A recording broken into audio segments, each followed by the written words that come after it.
Exercise করছি।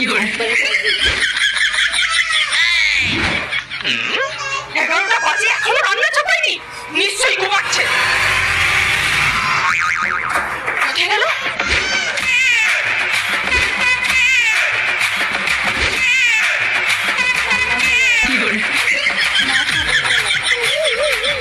এই, কোথায় গেলে?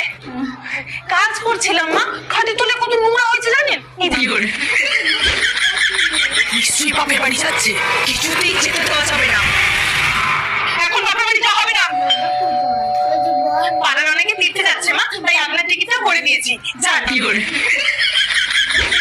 আমাকে বাপের বাড়ি যেতে দেবে না তো কি হয়েছে?